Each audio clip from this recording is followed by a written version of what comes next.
You're listening to the From Imposter to Empowered podcast. I'm your host, Jill Perrick, a business and mindset coach who specializes in imposter syndrome. If you feel like you're not as smart, capable, or worthy as you actually are, and that someone is going to find you out, then you've come to the right place.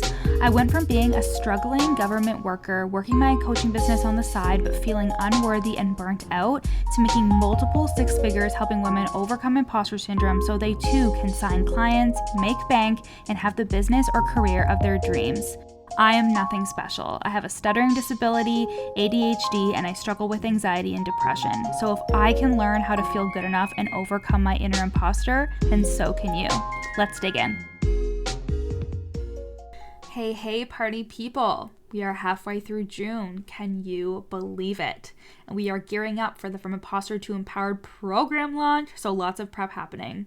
As painful as preparation can be for my ADHD brain, it's actually so necessary so I can feel calm and cool and collected. So I do it and I give myself rewards because that's how you motivate the ADHD brain. So as we gear up for the launch, you can sign up for the waitlist and get $111 off the 333, so the $3,333 investment when you apply within the first 3 days of our launch in July. This is for a 16-week coaching program, group coaching program, to take you from imposter to empowered so you can confidently sign clients and stop letting imposter syndrome sabotage all of the success that is meant for you. So you can go to the link in my show notes to sign up for the waitlist. And I am taking one-to-one coaching clients for the rest of the year. This is a 6-month one-to-one coaching program with weekly calls and messaging access, all the courses on launching, mindset, energy management, all that good stuff, with all eyes on your strategy and mindset in your business to sign 4-figure coaching clients and create consistent income through your business by becoming your highest self, that empowered version of yourself. Book a sales call at the link in my show notes for that, if one-to-one is more your jam, you know what I'm saying? So today's episode is one that I am very excited for. If you follow me at Your Coach Jill on Instagram, I do these kind of daily, but not every day because I'm a human with ADHD and I forget. I do these card pulls of my deck. So I currently have the Crystal Unicorn Tarot deck by Pamela Chen, and I also have the Work Your Light by Rebecca Campbell, and that's an oracle deck. And I will use one of those decks and pull cards, and you as the follower get to choose A or B, and then I do a little reading for you on my story. So go to @YourCoachJill so you can do that with me. And I'm actually quite spiritual in my business practices. Even though I may seem very realistic, sarcastic, down to earth, grounded, which I don't think that you can't be when you're spiritual, but that always catches people off guard because I am so realistic and down to earth and sarcastic in real life. But I manifest. I fuck with manifesting and I write letters to the universe. And when I write my book or when I write letters or whatever to myself, I am very spiritual in my speaking. I feel like I'm channeling a lot of the time, right? When I was a kid, I would go and talk to God in our magical forest that was in front of our house, and we were not religious by any means. There was no reason for me to know anything about God, but I would go and talk to God. So I've always had a very spiritual relationship, and I love bringing aspects of that into my coaching. And I just think it's beautiful to be able to do that and ground things in thought work and belief work and working on yourself, because it just makes things more fun and it helps relieve the pressure and responsibility to always do and always hustle. And like I said, I can be quite spiritual. And I want to talk to you today about how I energetically call in clients all the time. And I'm going to spill some of my secrets as to how I do that. So I'm so excited for this episode. So, firstly, what the fuck do I mean by energetically attracting clients? This means that you are bringing people into your orbit and attracting them to your offers with how you feel and how you show up. Now, my clients, and people listening to this, I don't want to spin you out. I can literally hear my clients spinning out because having ADHD or being neurodivergent, having anxiety and or depression, these things affect how we feel. But feelings are fleeting. I'll talk about that later. They are states, and we are always shifting in and out of states. And as long as our thoughts are directed in a way that creates our energy in times where it's most important to, like when you're showing up to sell, then you are absolutely capable of energetically attracting clients, even with emotional highs and lows and mental health issues. Let me be clear. I've made over $300,000 having anxiety and depression, having undiagnosed ADHD, having life events happen where like it's really hard for me to put on a happy face when I don't feel that way. And that's the reason why you take care of yourself so much to a ridiculous degree so you can show up and do your job, right? So let's get into it. The first thing I do to energetically attract clients starts with an example of my Chihuahua, Hugo. If you follow me on Instagram at Your Coach Jill, which again, if you don't follow me, then what the fuck are you doing? You'll always see Hugo in my stories. He's a chubby little Chihuahua. Or if you're a client, you'll hear me yell at Hugo for barking because he barks at anything and everything. So on our walks, we take the same route every day in the summer. And there's this part of our walk where these two dogs are always at the fence. And Hugo knows before we can even see the dogs, before we are even in the realm of that house where the dogs are, he knows what part of the walk we're at and that he's going to see these dogs. His little hairs start sticking up. He starts running and hopping and jumping. It's really cute. And he gets all excited to bark at these fucking two big dogs because he's a shithead that thinks he is bigger than most dogs, I swear. And this is entirely programmed into Hugo's tiny Chihuahua brain. He knows where he is and his body is reacting before the burst of energy required to jump and bark at the dogs behind the fence, right? So I introduced a concept called priming practices to my clients, which is the act of priming yourself before you get to work. And when we think about mindset and our morning routines, a lot of people don't understand their function, so they don't do them because they don't understand why. And especially if you have a neurodivergent brain, understanding why is so important. When I was a kid, I used to ask, why am I doing this? Why? And my parents would think it was fucking annoying, but I needed a purpose for things. I needed to know why something was important, or else I wouldn't do it, because if it wasn't important, then I was like, well, then I'm not fucking doing that at all. Or why? So it would bring me a reward. So it was something that I was interested in. You know what I mean? I need a why, and so do you. So when we think about our routines, right? Their function is to help you perpetuate the good state you're in or shift out of the negative state you're in. And this is important because just like Hugo, you probably have a conditioned response to showing up. This is going to blow your fucking mind.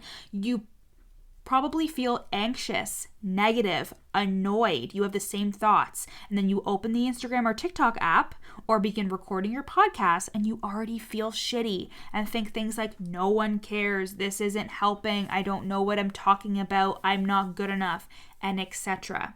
So by having a priming practice, you are pattern interrupting that conditioned response and therefore changing your energetic output that comes through in your content. I think about this with my own experience as well, like when I feel the adrenaline rush after getting off the Peloton. After getting off the Peloton, which you would also see on my stories, I always ride with Cody Rigsby. He is the best. He keeps me so occupied during the ride, or else again, if I'm bored, I will get off. But I've never actually gotten off the Peloton because you're really strapped in. But I just love the different playlists. I always pick new rides, so there's new songs on there. And I love Cody because he's literally like a motivational speaker on a bike, I swear. But after I get off the bike, I do an Instagram story or I write a post because I'm always so jacked up from working out. I get so many ideas. And after a coaching call where I get coached, after listening to a vibey course or a YouTube video, my energy is different and therefore the potency of my words and my energy is different. It's authentic. I'm not overthinking it, and I feel confident in it. People can smell that shit from a mile away, and it's why you can never replicate someone else's exact words, because the effect of those words comes from their power in saying it, while from someone replicating it, the power and confidence isn't there. Priming practices can be as simple as meditating, EFT tapping, journaling on your desires, watching a YouTube video, listening to your favorite song and shaking your ass in the kitchen for a minute, doing a couple deep breaths, doing a sequence of breath work, doing anything. It doesn't have to be long. It can be as short as possible, but it is something that helps you continue the current good state that you're in or shift out of the negative state that you're in. Okay? The second thing I do to energetically attract clients is I speak to the client who is A, wanting what I'm offering, and B, ready for that offer today. If you believed that someone in your audience wanted what you were offering and that they were ready to buy today as a result of you showing up, what would you say? What would you do? Now, let me be clear. People do not buy from me every day. There are times where I go weeks without getting an offer, right? Without getting an application. And I'm sure some people in my audience don't want one of my two offers, but how does it serve me to believe that? Instead, it's helpful for me to believe that there is at least one person today that wants my offer and that they are on the edge of their seat and ready to buy today. That creates so much inspiration, excitement, and honestly, innovation of how I show up and what I say. People think things like my audience takes forever to make a decision, nobody wants this offer, and they wonder why their content isn't landing or why it's hard to show up and give value. I was actually coaching someone who wanted to change their offer and had thoughts of people want this new offer instead of this old offer. And I coached her on the fact that people are still buying from her. The common denominator here is you, not the offer. The same goes for when you're questioning if people are wanting your offer or if you think they need more time. You act on whatever you believe. It hurts no one and actually really helps you to think one person in my audience wants this offer and somebody is ready to buy today. The third way I energetically attract clients is by not making anything I do or anything I feel wrong or bad. Easier said than done. I know I talk about this all the time with you guys, but it comes up often, so it doesn't hurt to repeat myself over and over again, because you will accomplish so much when you realize this. How you feel doesn't have to mean anything. You are allowed to struggle with your emotions. You are allowed to struggle with anxiety and depression. And the shame of experiencing those things will always be more painful than actually experiencing them and moving on. So to get specific, if I lay in bed all morning with executive dysfunction and feel depressed, I allow myself to do that, and I still believe I'm an amazing coach who can get my clients results. Just because I'm not perfect behind the scenes, you guys know that I'm not, it doesn't mean shit about who I am as a coach. Your emotions will linger longer when you shame yourself for having them. When you radically accept your emotions as they come without making them mean everything about you and your existence and the future of your business, because as you are neurodivergent, you're an overthinker by nature, and you are probably so existential where you're constantly thinking about yourself and your purpose, and that's what coaching will literally do to you. And this is hard, especially because we're used to hyperfixating on our emotions as neurodivergent people, but it's basically a mantra I have to repeat to myself every time I'm feeling emotional. This is okay. I am okay. This doesn't have to mean anything. I don't have to create stories about what this emotion means. That's another thing that I tell myself. That is seriously what my thoughts sound like in the moment when I'm crying or when I'm upset or when something's happening and I'm feeling emotional or when I'm just in bed and I'm like, fuck, I can't move. God, I'm feeling so like down and out. I just remember to repeat this stuff to myself. I am okay. This is okay. This doesn't mean anything. I don't have to create stories about what this emotion means.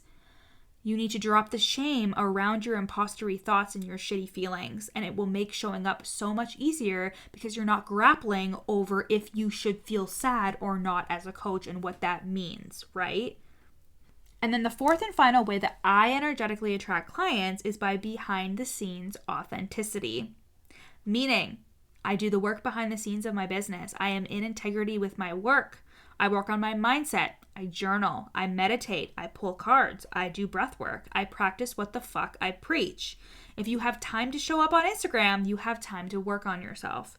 I energetically attract clients by working on my own beliefs, by manifesting, by doing spiritual rituals, by setting goals and getting coached. Now, I'm not saying that you have to be spiritual. I'm saying that I see that as work on myself, right? I never give up. I am relentless in my pursuit of this business, and I get to choose how I think about it.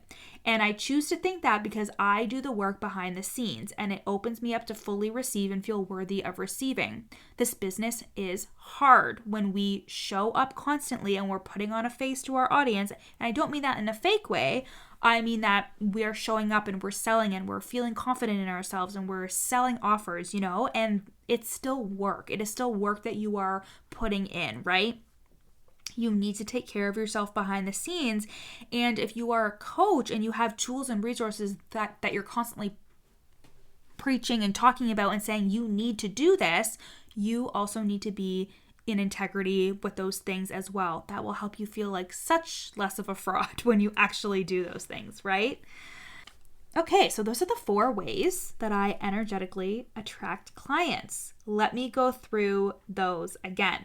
So the first thing I do is a priming practice, which is just an exercise or a ritual, whatever it is, to get myself ready to sell, ready to show up and step into that empowered, highest self version of myself. That's the first thing I do. The second thing I do is I speak to the client. I modify my language to the client who is wanting what I'm offering and ready for that offer today. The third way is by not making anything I do or anything I feel wrong or bad. I don't make it mean anything. And the last thing I do is I practice behind the scenes authenticity. So doing all my mindset work and working on myself behind the scenes so I'm in integrity with the work that I am doing and that I am selling to my audience. Okay, so how much did we love this episode? And if you want to take this work deeper with me to be fully in integrity with your work, to remove the blocks between you and signing clients and having the business that you want, head to the show notes to either book a sales call for one-to-one coaching or to get on the waitlist for my group, the From Imposter to Empowered program, which will start at the end of August and we enroll in July. I love you. See you next week. Thanks for listening to the From Imposter to Empowered podcast. Head to the show notes to find out how you can take this work deeper with me in one-to-one coaching or in the From Imposter to Empowered group program. In the show notes, you'll also find a free 3-day challenge to start the process of overcoming your inner imposter. And once you're done with all of that, screenshot this episode and share it on Instagram, tagging me at Your Coach Jill so we can connect. See you next time.